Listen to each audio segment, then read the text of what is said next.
नमस्कार दर्शक बंधु एही दोल पूर्णिमा दिन खड़ीपाठ होईछि एही वर्षर ओडिया नूतन पंजिका 2026-27 जहाँ दर्शाऊछि सांघातिक भविष्यवाणी। जदि आपणकर भी सिंह राशि तेबे एही भिडियोटी आपणक पई बहुत अधिक गुरुत्वपूर्ण रहिछि कारण एही भिडियो रे आपणकर केउ मासटी शुभ रहिछि केउ मासटी अशुभ रहिछि ता सहित केते रहिबो आपणकर आय एवं व्यय एही संपूर्ण वर्षटी रे एवं केउ क्षेत्र गुड़िकरे आपणकु सफलता मिलिबा पई जाउछि एवं केउ क्षेत्र रे अधिक समस्या आपणकु देखिबाकु मिलिबो एवं केउ दिग प्रति आपणकु सचेतन रहिबार आवश्यकता रहिछि एवं मोटामोटी भावे देखिबाकु गले आपणकर स्वास्थ्य शिक्षा चाकरी प्रेम संपर्क विवाह वैवाहिक जीवन संतान जोग आर्थिक स्थिति एवं कोर्ट कचेरी केस गुड़िक एही संपूर्ण वर्ष रे केमिति रहिबो एही भिडियो रे आपणकु जणाइबी। ता सहित आपणकर नक्षत्र अनुसारे प्रमुख ग्रह मानकर गोचर राशि परिवर्तन केउ मासरे केउ तारीख ठारू अधिक प्रभाव पकाइबे ताहा मध्य आपणकु जणाइबी। सबुठारू बड़ कथा हेउछि कौन रहिछि प्रतिकार जहाँ आपणकर संपूर्ण वर्षटी रे करिवार आवश्यकता रहिछि एवं कौन कले आपणकर अशुभत्व दूर हेबो शुभाशुभ फल द्विगुणित हेबो ताहा मध्य आपणकु एही भिडियो माध्यम रे जणाइबी। सेथिपई आपण आम सह शेष पर्यंत जोड़ी होई रुहंतु। चलंतु विलंब न करी कार्यक्रमटी को आगको बढ़ाइबा किंतु भिडियोटी आरंभ करिबा पूर्वरु जदि आपणकर भी सिंह राशि होई थाए एवं आपण भी ईश्वर को आंतरिक भक्ति एवं विश्वास करती तेबे भिडियोटी को लाइक करंतु। कमेंट बॉक्स रे जय जगन्नाथ जय माँ लक्ष्मी अवश्य लिखि दियंतु। ता सहित आम सह जोगाजोग करिबा पई भिडियोर मध्य भाग रे एक व्हाट्सएप नंबर टिए दिया जाइछि जो नंबर साहाय्य आपण आम सह जोगाजोग करी निजर नूतन कुंडली प्रस्तुत करि परिबे कुंडली विश्लेषण कराई परिबे एवं चाकरी विवाह व्यवसाय प्रेम संपर्क शिक्षा स्वास्थ्य संतान को नहीं जदि किछि समस्या रहिछि ताहार सहजरे एवं स्वल्प मूल्य रे समाधान करि परिबे। सेथिपई आपण आम सह भिडियोर शेष पर्यंत जोड़ी होई रुहंतु। व्हाट्सएप नंबर माध्यम रे आम सह जोगाजोग करंतु एवं खूब कम मूल्य रे आपणकर समस्यार समाधान करंतु। एबे आसंतु कार्यक्रमटी को आगको बढ़ाइबा एवं सर्वप्रथमे जानिबा ओडिया नूतन पांजी 2026-27 रे आपणकर केउ चारोटी प्रमुख ग्रहंकर गोचर रे आपणक जीवन रे प्रभाव पड़िबा पई जाउछि। सर्वप्रथमे देखंतु देवगुरु बृहस्पति जून मास 2 तारिख 2026 मसिया रे आपणकर एकादश भाव त्याग करी द्वादश भाव रे प्रवेश करिवे एवं अक्टोबर मास 31 तारिख 2026 रे आपणक राशि को चलन करिवे जहाँ आपणक पई अत्यधिक शुभदायक समय रहिबो एवं ता सहित कर्म फलदाता न्यायर देवता शनिदेव आपणकर जून 3 2027 पर्यंत अष्टम भाव रे विराजमान रहिबे एवं जून 3 तारिख परे आपणकर भाग्यर स्थान को विराजमान करिवे जहाँ आपणक जीवन रे किछिटा क्षेत्र रे समस्या बढ़ाई पारे। ता सहित देखंतु राहु केतु दुईटी छाया ग्रह माया ग्रह मध्य एही ओडिया पांजी अनुसार डिसेंबर मास 5 तारिख दिन निजर राशि परिवर्तन करुछंती एवं केतु आसीबे आपणकर द्वादश भाव को एवं राहु आसीबे आपणकर षष्ठ भाव को जो दुईटी भाव को कुंडली रो शुभ बोली मना जायनी किंतु दुईटी छाया ग्रह एही दुईटी भाव रे शुभ फल प्रदान करिथांती। एबे आसंतु जानिबा आपणकर नक्षत्र अनुसार केबे ठारू केउ ग्रहक प्रभाव रे की प्रकार प्रभाव पड़िबा पई जाउछि।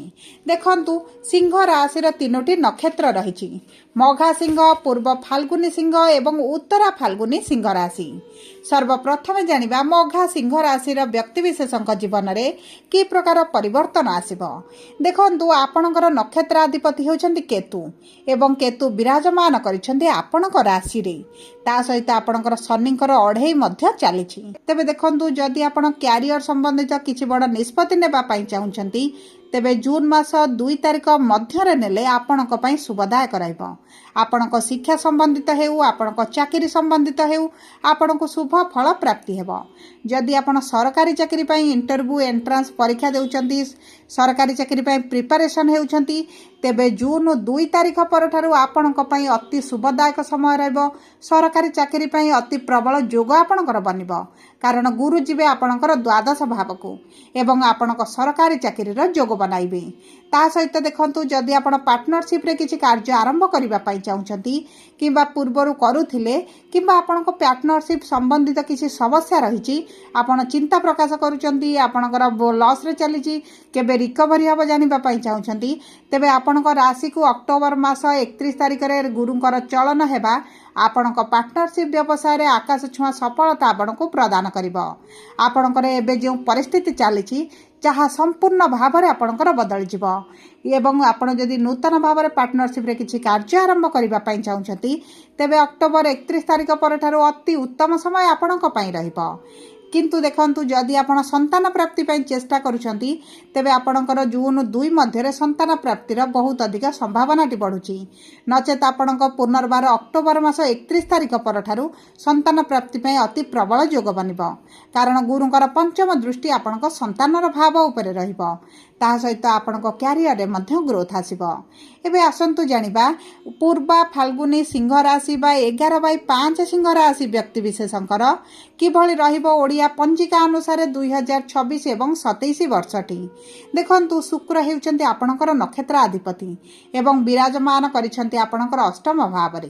देखंतु शुक्रंकर आगामी गोचर गुड़िक आपणक पई शुभदायक रहइबो, कारण आपणक भाग्यर भाव रे विराजमान करिवे, आपणकर केंद्र रे बा आपणक मित्र राशि कर्मर भाव रे। ता सहित देखंतु आगामी 6 मास पर्यंत विशेष भाव में जून मास 2 तारिख पर्यंत आपणकर शुक्रंकर शुभाशुभ फल आपणक ऊपर प्राप्ति हेबो। आपणकर जदि विवाह क्षेत्र में समस्या हेउथिला, तेबे मध्य सेही समस्या दूर होई जिवो। ता सहित जदि आपणकर प्रमोशन हेबार थिला, सैलरी इंक्रीमेंट हेबार थिला, तेबे जून 2 तारिख मध्य आपणकर निश्चित भाव में उन्नति देखिबे, इंक्रीमेंट देखिबे, प्रमोशन देखि पारंती किंबा आपणक कर्म क्षेत्र में आपणको सम्मानित मध्य करा जाय पारे। किंतु जे पर्यंत केतु आपणकर प्रथम भाव में अछंती, आपण निज बाणी उपरे नियंत्रण करिवे। जे कोनोसी कथा कहवा पूर्व 2 थर भाबिबा परे कहिबे। मीठा भाषी हेले आपणक कर्म क्षेत्र में आपणको बहुत अधिक सफलता प्राप्ति हेबो। ता सहित देखंतु आपणकर ता सहित देखंतु शुक्र आपणक तृतीयाधिपति होइथिबारु आपण जदि ऑनलाइन रे किछि कार्य करूछंती, एआई फील्ड रे अछंती, आईटी सेक्टर रे अछंती किंबा टीचरशिप करूछंती, काउंसिलर अछंती, सोशल मीडिया रे अछंती, इन्फ्लुएंसर अछंती, तेबे आपणक पई तो अति उत्तम समय रहिछि।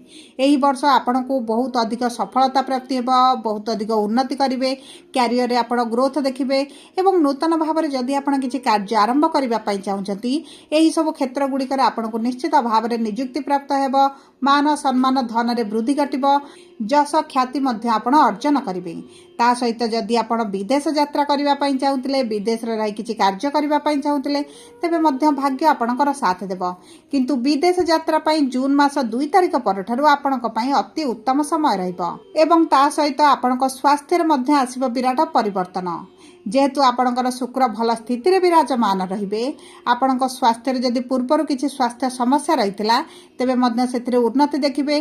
किंतु शनि जेहेतु आपणकर अष्टम भाव रे रहिबे, गाड़ी मोटर चलाचल समय आपण टिके सावधानी रखिबे। आपणक आंठु गंटी अंटारे किछिटा जंत्रणा, अस्थिगत जंत्रणा अनुभव करि पारंती किंबा पाद खसी पड़ी जिबार किछिटा जंत्रणा, गोड़ रे आघात लागिबार मध्य संभावनाटी देखा जाउची। सेति प्रति आपण टिके सतर्क रहिबे। वैवाहिक संपर्क रे आपण किछिटा समस्या मध्य देखि पारती। उभयक मध्य बुझाबणार अभाव होई पारे किंबा तृतीय लोकंकर हस्तक्षेप मध्य देखा देई पारे। सेति प्रति आपणक संपर्क को नहीं बहुत अधिक सचेतन रहिबा को पड़िबो। किंतु आपणकर आर्थिक स्थिति रे उन्नति एवं कैरियर रे उन्नति आपण निश्चित भाव में देखिबे। एबे आसंतु जानिबा उत्तरा फाल्गुनी सिंह राशि बा 12/5 सिंह राशि व्यक्ति विशेष मानकर एही 2026 एवं 27 वर्षटी किभଳି रहिबा पई जाउची। देखंतु सूर्य हेउचंती आपणकर नक्षत्र अधिपति एवं सूर्य हेउचंती आपणकर रस्याधिपति एवं वर्तमान सूर्य आपणकर केंद्र रे विराजमान करिसंती एवं आपणकर भाग्यर भाव को एप्रिल मास रे गोचर करिवे। देखंतु आपणकर सरकारी चाकरी पई मध्य प्रबल जोग रहिछि। आपण एप्रिल 15 तारिख परठारु जदि सरकारी चाकरी संबंधित किसी परीक्षा दियंती तेबे आपनको सरकारी चाकरी प्राप्त होइजिबो। एवं ताहा सहित जदि आपणकर किसी कोर्ट कचेरी केस चली मिथ्या अभियोग लागिछि आपण पुलिस चक्कर रहिछंती तेबे मध्ये आपण सेतरु बाहर को आसीबे एवं आपणकर जदि पैतृक संपत्ति को नै किसी समस्या रहिछि ताहा मध्ये आपणकर दूर होइजिबो एवं आपण नूतन जान वाहन गाड़ी मध्ये आपण क्रय करि पारंती। एवं ता सहित देखंतु शनिकर जेहेतु अढ़ई चली आपणक पिता सहित मध्य किछिटा संपर्क रे खराब आसीपारे सेप्रति आपको दृष्टि देवाक पड़ो नचेत आपणकर संतान प्राप्ति प्रबल जोग रही संतान भाग्यर मध्य बड़ परिवर्तन आसीबो। जदि आपणकर संतान को नहीं आपण चिंतित अच्छा तेरे चिंतार कौन विषय नहीं। शिक्षा क्षेत्र में शुभ फल प्राप्ति होगा सहित आपणकर शत्रु माने मध्य आपणक ठारू दूरता बनाइबे। एवं ता सहित देखंतु आपणकर विवाह पई प्रबल जोग जून मास 2 तारिख मध्य रही पुनर्बार अक्टोबर 31 पर आपणक विवाह पई अति प्रबल जोग बनिबो। जदि आपण द्वितीय विवाह करबा पई चाहुतिले तेबे मध्य भल समय रही एवं जेउ मानकर विवाह रे विलंब देखुचंती विवाह भांगी जाउची विवाह रे समस्या आसुची सेमानकर मध्य विवाह होई जिबार बहुत अधिक संभावना रही। आपणक प्रेम संपर्क रे जदि किछि समस्या चलीची ताहा दूर होई जिवो। प्रेम विवाह करबा पई जदि चाहुतिले तेबे मध्य आपणकर विवाह संपन्न होई जिवो। सबु परे आपणकर अशुभत्व को दूर करी शुभाशुभ फल को वृद्धि करबा पई आपण प्रतिदिन प्रातः समय सूर्य को जल अर्पण करंतु एवं ता सहित कुकुर को किछिटा खाद्य खाइबा पई दियंतु। माँ दुर्गांकर उपासना करंतु एवं आपण प्रतिदिन सूर्यंकर बीज मंत्र जप करंतु। जेहेतु शनिकर अढ़ई चली आपण प्रतिदिन हनुमान चालीसा पाठ करने सहित संध्या समय शनिकर बीज मंत्र मध्य जप करंतु। जदि आर्थिक समस्या लगी रही तेबे गायत्री मंत्र प्रतिदिन प्रातः समय 27 थर जप करने सहित संध्या समय आपण श्री सूक्तम पाठ करंतु। एवं देखंतु प्रति शनिवार दिन आपण शनि मंदिर रे सोरिष तेल हेउ किंबा राशि तेल रे दीप अर्पण करंतु। सबु परे जदि आपणकर सिंह राशि होइथा वीडियोटी किभଳି लागला कमेंट बॉक्स रे लिखि जणांतु। जदि प्रथम थर आम चैनल को आसीछंती चैनल टी को सब्सक्राइब करंतु। पाखरे थिबा बेल आइकन को प्रेस करंतु।